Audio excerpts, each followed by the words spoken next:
새벽 4시 반. 아직 강남의 가로수가 잠들어 있는 시간이었다. 나는 커피를 반쯤 남긴 종이컵을 들고 그들이 사는 것으로 알려진 빌딩 맞은편 주차장 경계석에 허리를 기대고 있었다. 경비실 불빛이 희미하게 깜빡이더니 지하로 내려가는 램프에 미세한 타이어 자국이 반짝였다. 매일 이 시간이면 엘리베이터가 지하 3층에서 1층으로 곱게 올라온다. 그리고 몇 분 뒤 항상 같은 순서로 문이 열린다. 먼저 그는 모자를 깊게 눌러쓰고 마스크 위로 보이는 눈만으로 주변을 훑는다.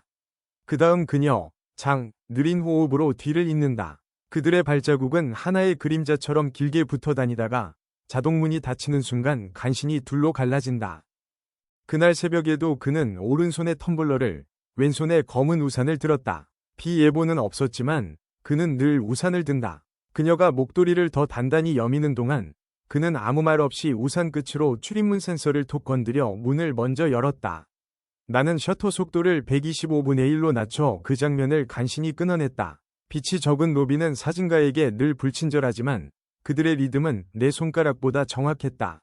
같이 나간다. 같이 들어온다. 이 건물의 야간 경비원이 내게 툭 던진 한마디가 그들의 하루를 가장 간단하고도 치명적으로 요약하고 있었다. 아침의 공기는 칼날 같다. 그들은 골목 모퉁이의 작은 카페에서 7분 간격으로 드립 커피 2잔을 산다. 영수증 시간은 지난주부터 거의 변함이 없다. 첫날 나는 우연일 수 있다고 생각했다. 둘째 날에는 반복일 뿐이라고 적었다. 사흘째 새벽, 그는 대각선 방향으로 걸어오던 배달 오토바이를 그녀 앞에서 먼저 멈춰 세웠고 그녀는 그 틈에 휴대폰으로 뭔가를 적었다.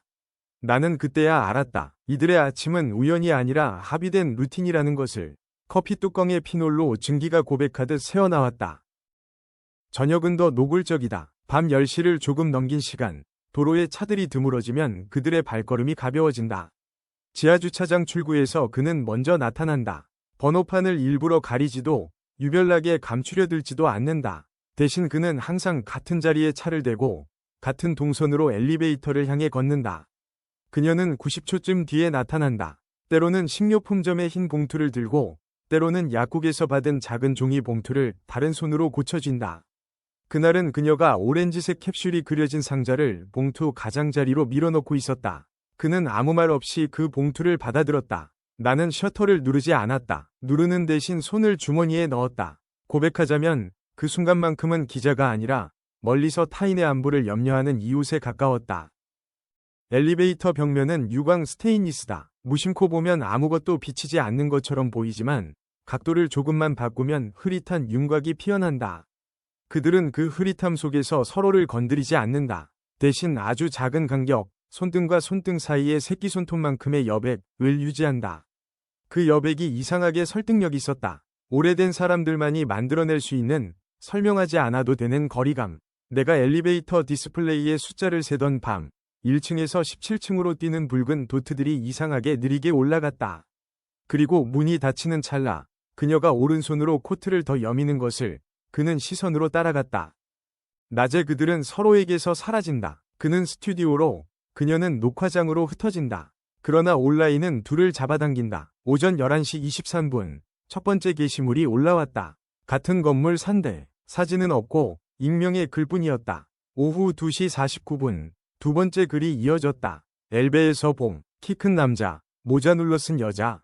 해시태그는 점점 늘어났고 익명의 목격담은 점점 구체적이 되어갔다. 그리고 저녁 7시 12분, 한 계정이 흐릿한 사진 한 장을 올렸다.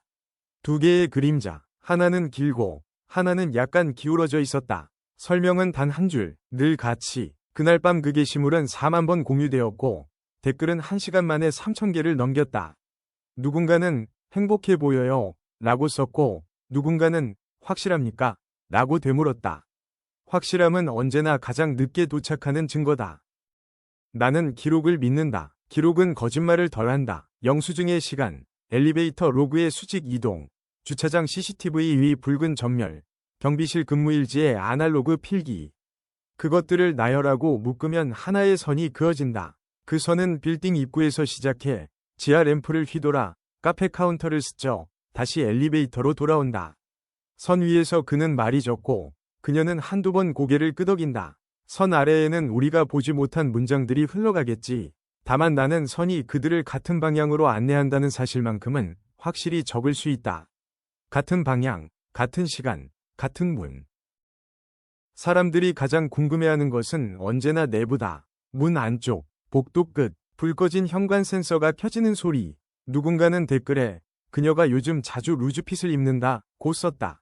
다른 이는 몸의 중심을 조금 다르게 잡는 것 같다 고 했다. 기록으로도 사진으로도 증명할 수 없는 영역.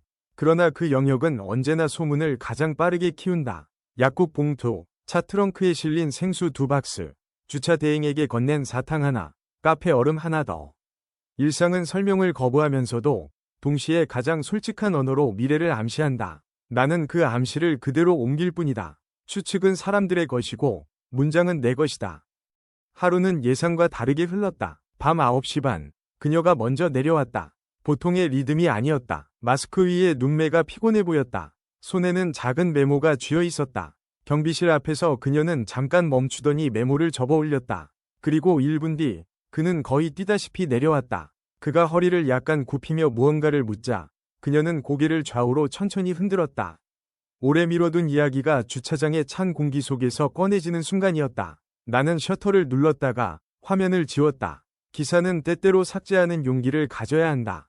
그 밤, 삭제는 기록보다 더 정확한 선택처럼 보였다. 소셜은 점점 뜨거워졌다. 낮에는 응원, 밤에는 추측, 새벽에는 싸움. 둘이 같이 사는 거 맞음? 누가 봐도 그렇지. 증거 가지고 와. 증거는 네가 못 믿는 마음. 익명의 문장들은 엘리베이터 버튼처럼 눌리고 튀어나왔다. 나는 스크린샷을 남겨두었다가 다시 지웠다. 내게 남는 것은 오직 시간표였다. 오전 8시 32분, 카페 주문. 오후 10시 4분, 지하 입차. 오후 10시 7분, 엘리베이터 상승. 밤 10시 9분, 17층 도착. 반복은 삶을 증명한다. 그리고 때때로 관계를. 관리사무소는 침묵했고 소속사는 더 깊은 침묵으로 그 침묵을 감쌌다. 우리는 알면서도 모르는 척하는 방식으로 서로를 시험한다. 그들의 침묵이 아니요인지 예인지 혹은 그 사이에 어떤 부드러운 고백인지.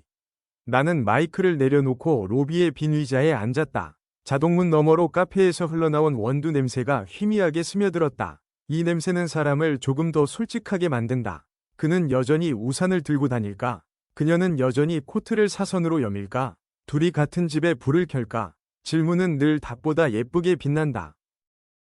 어느 밤, 빌딩 앞을 스치던 택시가 급히 정차했다. 기사님은 창문을 반쯤 내리고 나에게 물었다. 기다리는 사람이 있어요?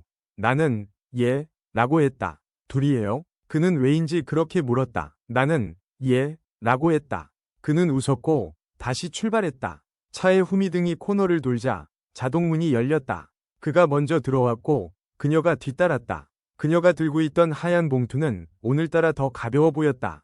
그가 우산을 그녀에게 건넸다. 비는 오지 않았다. 그러나 그들은 늘 우산을 준비한다. 어떤 날씨에도 젖지 않으려는 사람들만이 가진 습관. 사랑이든 생활이든. 나는 스스로에게 종종 묻는다. 이것이 누구의 이야기인지, 그의 이야기인지, 그녀의 이야기인지, 아니면 우리가 보고 싶어 만들어낸 우리의 이야기인지. 로비의 대리석 바닥에 겨우 잡힌 두 사람의 그림자는 카메라보다 먼저 내 마음에 현상된다.